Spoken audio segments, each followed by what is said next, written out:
Assalamualaikum Pak Ustadz. Waalaikumsalam warahmatullahi wabarakatuh. Amin ya rabbal alamin. Dan saya ditemani oleh sahabat saya Bang Jainuddin. Sehat Bang Jain? Sehat, alhamdulillah. Wah, kelihatan dari suaranya ya, semangat nih gitu ya.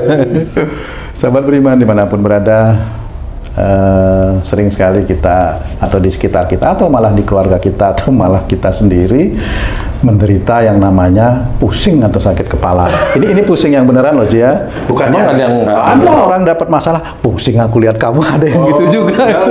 Udah sakit itu. Jadi sebenarnya kalau orang yang menderita pusing Pak Ustadz, sakit kepala pusing itu ya disebabkan oleh apa Pak Ustadz? Mohon penjelasan Pak Ustadz. Iya. Bismillahirrahmanirrahim. Assalamualaikum warahmatullahi wabarakatuh. Waalaikumsalam warahmatullahi wabarakatuh. Jadi yang namanya pusing itu kan di kepala. Kepala kan banyak ya tempatnya ya. Di depan, samping, kiri, kanan. Samping, kiri, kanan, agak belakang. Kepala belakang, kepala atas, itu kan kepala juga ya. Iya, kepala juga. Tinggal pusingnya di mana. Kalau pusingnya di sini, berarti ada persoalan yang dia pikirkan kuat. Kalau pusingnya itu di kanan, itu persoalan yang dipikirkan kuat, itu dibawa ke rumah dipikirin. Jadi dia mikirkan masalah itu berhari-hari. Nanti yang di sini tetap sakit, nanti udah nyebar ke kiri dan kanan. Insya Allah di titik itu biasanya ada persoalan, atau dia menganggap itu persoalan. Gitu. Dia menganggap itu persoalan. Nah, bisa aja besar atau kecil. Biasanya kalau mikir seperti itu ya dianggap besar. Itu persoalan. Kemudian kalau pusingnya di sini, ini bisa aja ada persoalan tapi dia lamunkan. Dia mikirnya santai tapi melamun. Nanti kalau saya kenalan sama dia gimana ya, nanti saya pakai baju apa, nah, begitu mikir. Nah, itu nanti pusing di sini nih. Oh gitu. Seperti itu. Tapi kalau sering pusing nggak sayang gitu? Istriku. Iya, kalau pusing sampai muntah-muntah Pak Ustadz. Aduh, kasihan melihatnya. Nah, kalau itu mikir yang nggak ada solusinya. Iya, sini tuh cepot katanya. Kasihan, Mike. Kalau yang belakang apa Ustaz? Kalau yang belakang jengkel. Jengkel aja sehari-hari. Ya, kayak mamanya Haji sering jengkel sama Haja Eli mamanya. Nah, itu nanti pusingnya di sini. Jengkel aja, bukan marah ya. Jengkel aja. Insya Allah seperti itu. Nah, kalau sebelah kiri kanan itu sama. Kalau yang kanan merasa dia pikirannya yang benar, dia pikir itu bahwa dia benar.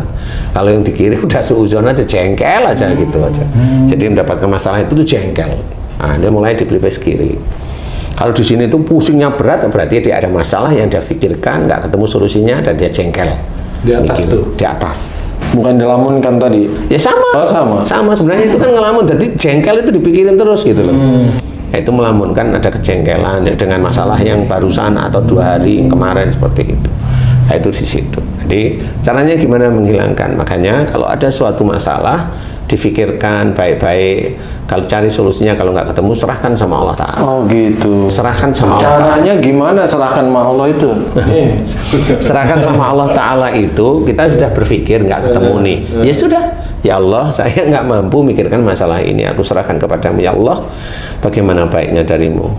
Subhanallah, walhamdulillah, wala ilaha illallah, wallahu akbar. Selain sama Allah Ta'ala sampai akhir. Harus ada seperti itu, nggak didiemin aja udah gitu. Ya didiemin kan akhirnya kan pikiran itu kan nggak ada Allahnya sama sekali. Padahal kita itu hidup, masalah itu kan ujian yang harus kita hadapi, kan seperti itu. Masalah itu ujian yang harus kita hadapi. Ada permohonan ya. Ada permohonan kepada Allah Ta'ala bahwa ujian ini saya nggak mampu yang ini berpikir. Kalaupun momennya mampu berpikir kemudian masalah itu selesai, ya kita hanya ya Alhamdulillah ya Allah, hanya Engkau yang bisa menyelesaikan masalahku ini, tanpa Engkau aku tidak mampu. Allahu Akbar, Allahu Akbar, walillahilham. Seperti itu aja. Kalau memang masalah selesai, nah itu ada Allahnya. Nah, kebanyakan manusia itu kan nggak ada Allahnya, walaupun dia itu Islam. Ya. Nah, di titik ini serahkan sama Allah Ta'ala. Jadi istilahnya, loh kenapa serahkan sama Allah Ta'ala? Fa inna ma'al usri yusra, inna ma'al usri yusra. Ambil ayat ini, ketahui di balik kesulitan ada kemudahan. Jadi kalau kita dekat sama Allah Ta'ala, ujian ini insya Allah Allah sendiri yang akan menyelesaikan. Seperti itu, Allah yang menyelesaikan, dan saya yakin insya Allah. Nah, di situ harus paham. Kemudian sehari-hari ya jangan ngawur dalam menjalankan kehidupan sehari-hari. Kalau sehari-hari ngomong kacau, ngomong ngawur, ngomong kaku, merentah, mengintimidasi. Lah kalau besok banyak masalah ya, kalau saya ada masalah ini, saya lihat wajahnya. Oh iya normal kamu dapat masalah itu. Saya masih bilang normal. Gimana caranya saya? Selesainya aja dulu. Ustaz ngeliat wajahnya bisa itu? Ya insya Allah kan ketahuan biasanya. Kayak Haji J ini kan jarang nih, Haji J sakit itu kan tahu. Sesekali paling meriang tapi sangat jarang sekali. Kan gitu ya.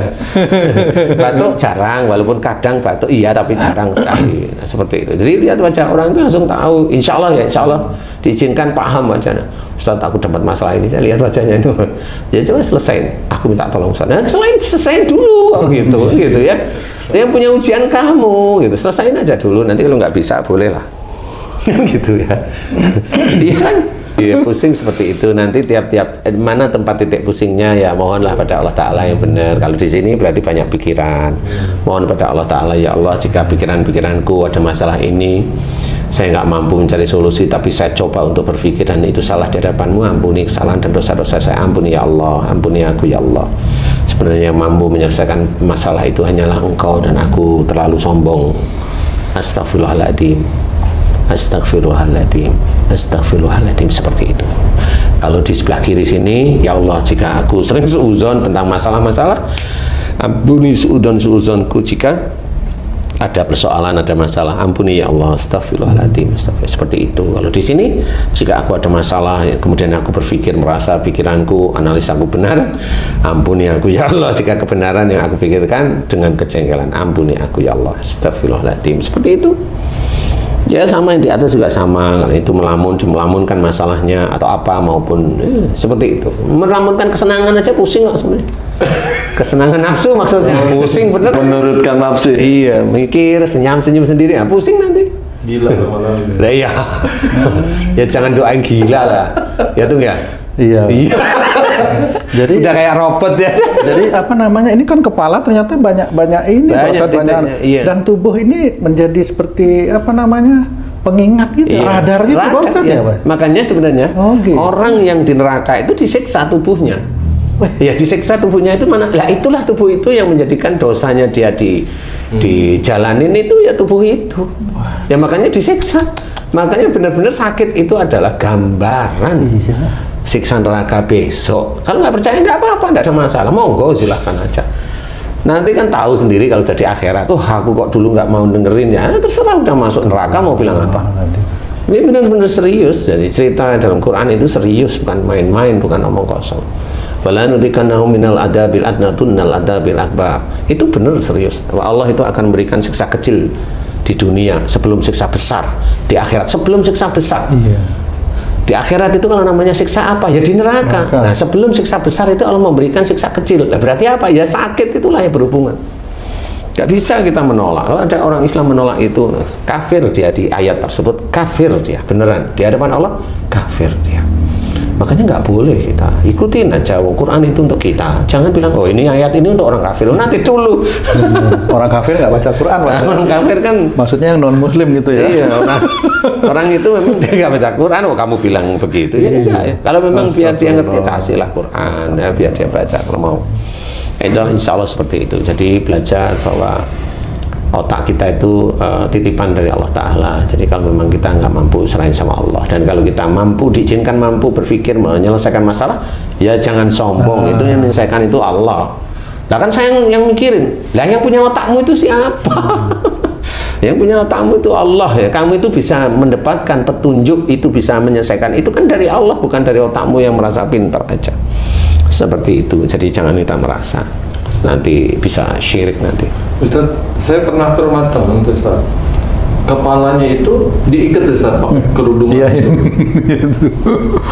Saya tanya kenapa? Sakit 7 keliling atau sakit pusing 7 keliling itu yang mana yang digambarkan Ustaz tadi itu? Ini bisa aja dia mikirin istrinya bisa, mikirin pekerjaan bisa, banyak hal di situ, mikirin ekonominya juga bisa, macem-macem Ji. Jadi sebut 7 keliling itu ya? 7 keliling beneran dia, keliling dari tetangga dia mikir, nyicil satu-satu dia, kan pusing dia. Sampai di rumah enggak ada ya uangku kan gitu. Normal. Itu biasanya orang-orang begitu tuh kalau itu batuk Oh, itu langsung tang. Oh iya benar. Jadi dia harus diikat itu kepalanya itu. Jadi kalau itu kayak aman gitu loh. Jadi sarafnya itu ditahan sama ikatan itu.